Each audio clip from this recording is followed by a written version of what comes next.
Virus. अस्सलाम वालेकुम everyone. तो कैसे हैं आप सब लोग? आपने बहुत ठीक सुना, वायरस।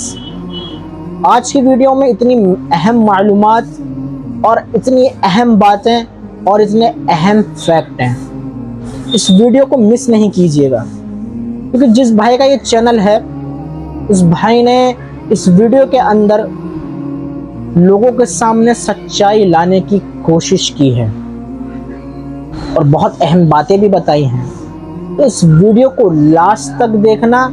तो हम इस वीडियो को शुरू करते हैं। अस्सलाम वालेकुम guys, welcome back to TV knowledge and truth के और एक नए वीडियो में। एक ग्लोबल पैंडेमिक का नया तमाशा शुरू हो रहा है जिसका नाम है मंकी पॉक्स। आप तो ये मंकी पॉक्स के बारे में इमेजेस देखे होंगे, वीडियोस देखेंगे ऑनलाइन, और उसके बाद आपके तो रोंगटे ठहर गए होंगे, क्योंकि ये ऐसी खतरनाक चीज बताई जा रही है जो कि कोरोना वायरस के बाद एक नया वायरस पूरी दुनिया में फैलने वाला है, जिसकी वजह से मौत भी हो रही है, लोग परेशान भी हो रहे हैं, और एक पॉक्स आ रहा है लोगों के जिस्म पे अलॉन्ग विद द पस। क्या ये एक नया तमाशा है? क्या एक नई पैंडेमिक की तैयारी है? पॉलिटिक्स के इसके पीछे? क्या फिर फार्मा कंपनीज इसके पीछे बिलियंस ऑफ डॉलर्स कमाएंगे? इल्यूमिनाटी कार्ड्स के बारे में क्या होता था? क्या सिम्पसन कार्टून्स भी इससे कुछ रिलेशन है या नहीं? बहुत सारी चीजें इस वीडियो में हम आपके आगे एक्सपोज करेंगे, तो वीडियो एंड तक जरूर देखें, क्योंकि थोड़ा बिल गेट्स बाबा के बारे में भी बात करना है।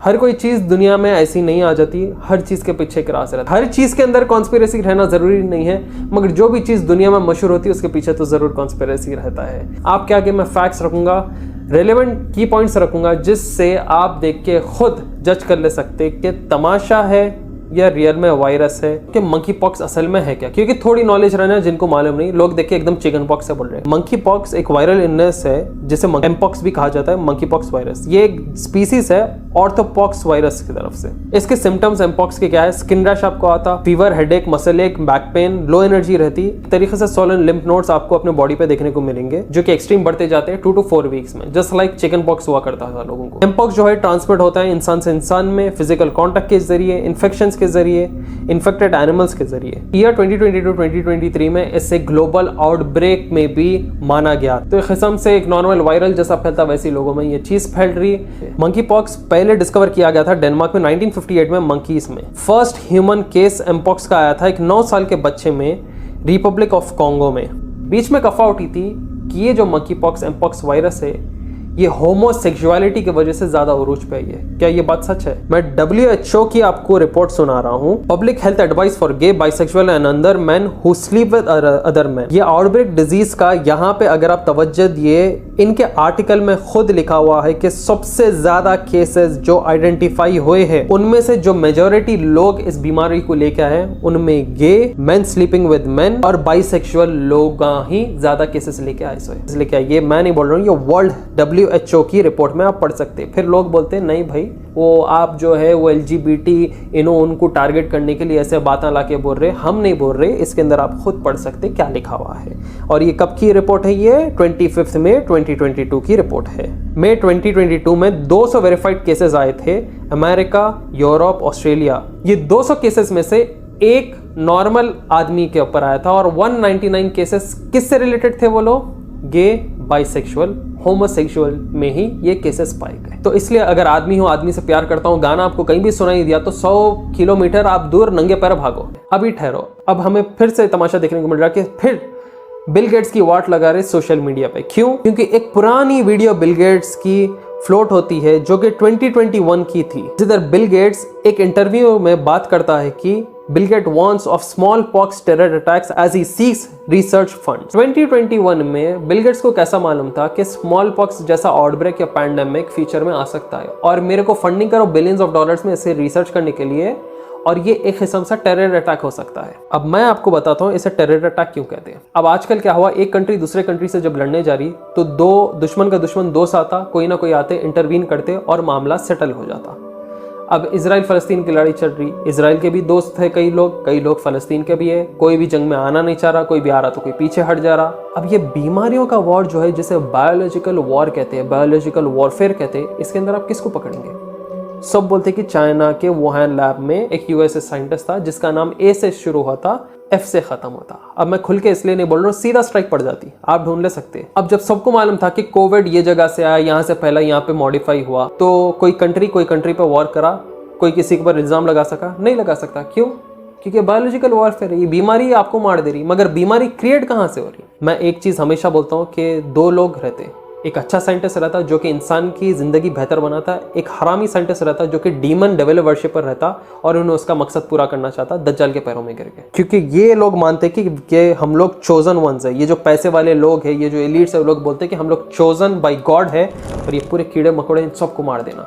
कि इल्यूमिनाटी गाइडस्टोन्स में एक 7th या 8th पॉइंट पे वो गाइडस्टोन्स को तोड़ दिया गया, टाइम कैप्सूल जिसे कहा जाता था, वो गाइडस्टोन्स में एक पॉइंट डी पॉपुलेशन का भी था।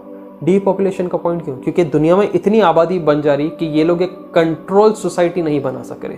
अब बिल गेट्स को इसलिए टारगेट करा गया, एक स्मॉल पॉक्स का था, और 9 साल पहले बिल गेट्स ने टेडेक्स पे एक ऐसी चीज़ के बारे में बात किया था जो कि कोविड सिमुलेशन से रिलेटेड था। मतलब एक ऐसी बीमारी जिसकी वजह से लॉकडाउन हो सकता है, पैंडेमिक आ सकता है, लोग मर सकते हैं, लोग को ये करना चाहिए, वो करना चाहिए, वो एक्सप्लेन कर रहा था और लिटरली वो चीज़ हो चुकी थी। आपकी फील्ड है IT की, मगर आप घुस गए मेडिकल में और अब मेडिकल के वैक्सीन्स बना रहे। आप 5 साल 10 साल पहले ही आप बोल रहे कि बीमारी आने वाली है, ऐसा होने वाला है। फिर आप दुनिया के सबसे ज़्यादा वैक्सीनेशन संभाल रहे, फिर आपके खिलाफ जब गलत वैक्सीनेशन के केसेस हो रहे हैं उन मामलों को दबा दिया जा रहा न्यूज़पेपर्स में। वेल ये तो रिपोर्ट्स है, अब इन्हें जस्टिफाई कौन करने वाला है? ज़्यादा कुछ बोलेंगे तो चैनल डिलीट कर देंगे, उड़ा देंगे, रिकमेंड नहीं करेंगे और क्या होगा। अब आप लोग के शेयरिंग से ही सब चीज़ होने वाली है। दे plan and Allah plans and Allah is the best of all planners. अब मैं आपको यहाँ पर सीरियस बात बताता हूँ, ये बीमारियाँ क्या पहले के ज़माने में थे? नहीं थे।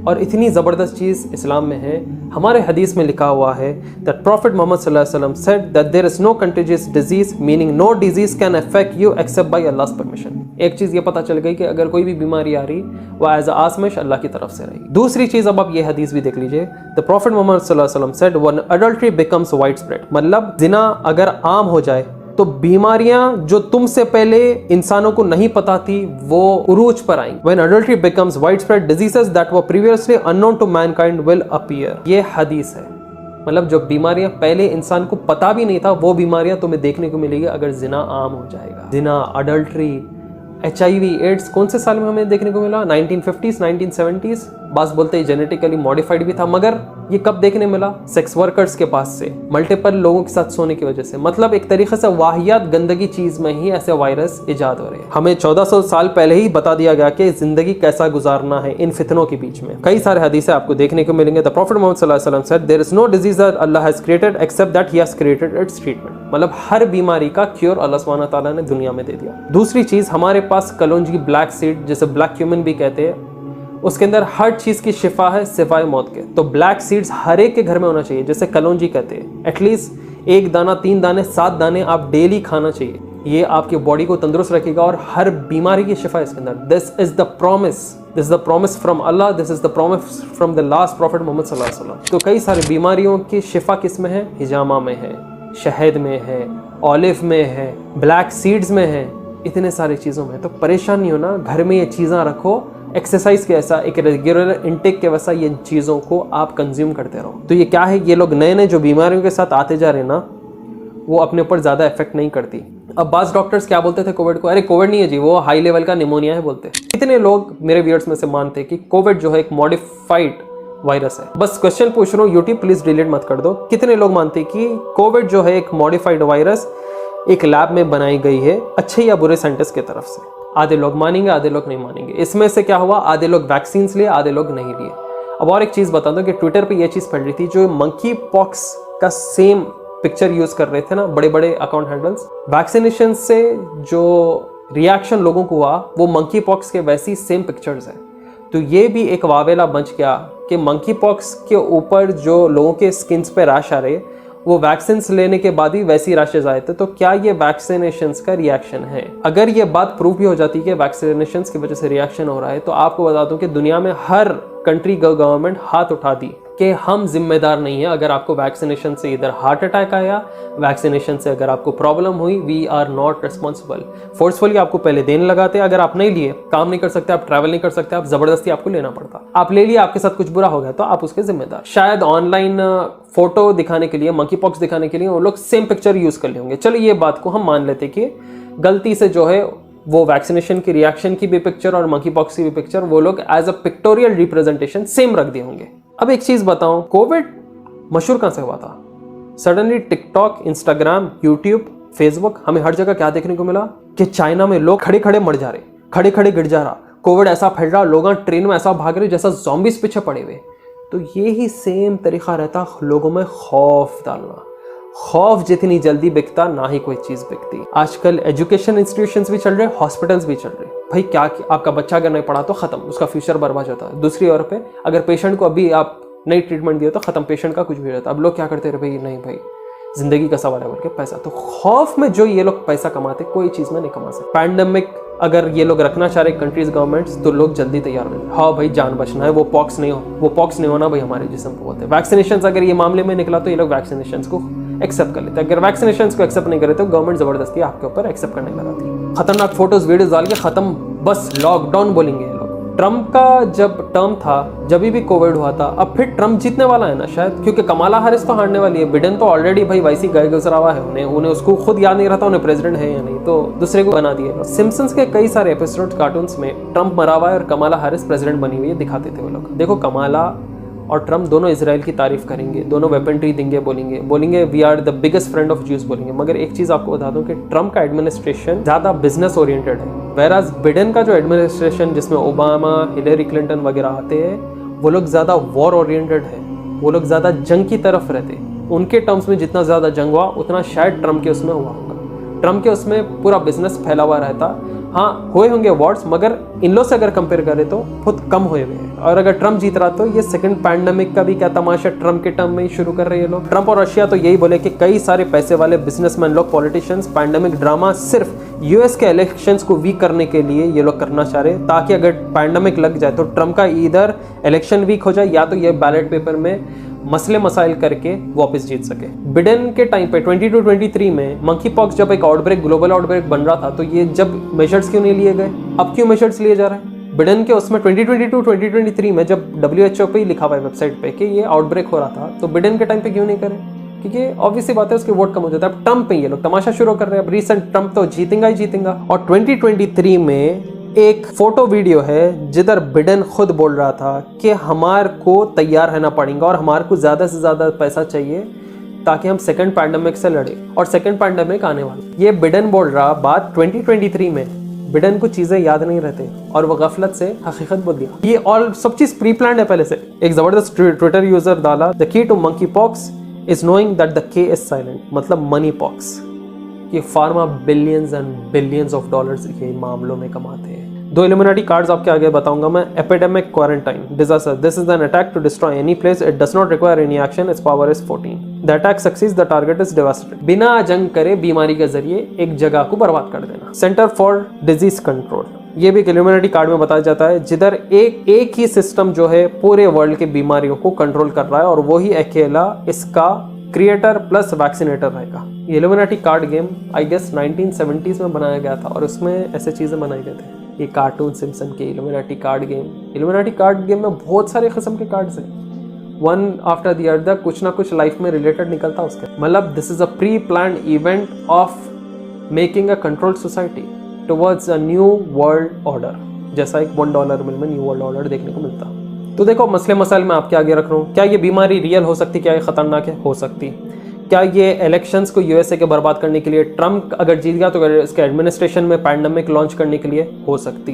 ये सेकंड पैंडेमिक को बनाना चाह रहे, ग्लोबल आउटब्रेक बनाना चाह रहे ताकि ये लोग फिर से कंट्रोल सोसाइटी बना सके? हो सकता। क्या ये बीमारी रियल है और वाकई में होमोसेक्सुअलिटी के वजह से ही ये बीमारी दुनिया में फैली? हो सकता। करो और LGBT और रंग बिरंगे डालो, फूलों वाले डीपियाँ, फूलों वाले लोग और करते जाओ। अब आप क्या सोचते हैं इस चीज़ों के बारे में, इनके वैक्सीनेशंस के बारे में, इस बीमारी के बारे में? क्या ये फिर से एक नया तमाशा बन सकता है पूरी दुनिया में? क्या ये सेकंड पैंडेमिक की तरफ हमें लेके जा रहा है? क्या आप इस चीज़ के लिए तैयार है या नहीं? ज़रूर कमेंट सेक्शन में नीचे बताएं। एक इम्पॉर्टेंट चीज़, मेरी बात ख़त्म करने से पहले आपको ये बोलूँगा, हदीसों में, कुरान में हर चीज़ का सोल्यूशन रिजल्ट है। आप दीन को पढ़े, आप किताबें पढ़े, हर चीज़ की शिफा है। सूरह फातिहा खुद सूरह शिफा कहा जाता है। शहद में शिफा है, जैतून के तेल में शिफा है, कलौंजी में शिफा है, हर चीज़ में शिफा है। कुरान इटसेल्फ मोमिनों के लिए एक शिफा है। तो ये जितने भी तमाशे, फितने, बीमारियां आने दो, खौफ मत खाओ, खौफ खुदा से खाओ। ये चीज़ें आसान रहते हैं आपके लिए। फिर आऊँगा जल्द एक नए वीडियो के साथ। प्लीज़ इसे शेयर करें, व्हाट्सएप, फेसबुक और इंस्टाग्राम, जहाँ पर भी आप इसे देख रहे हो ज़्यादा से ज़्यादा फैलाएं फैमिली मेम्बर्स और फ्रेंड्स के साथ।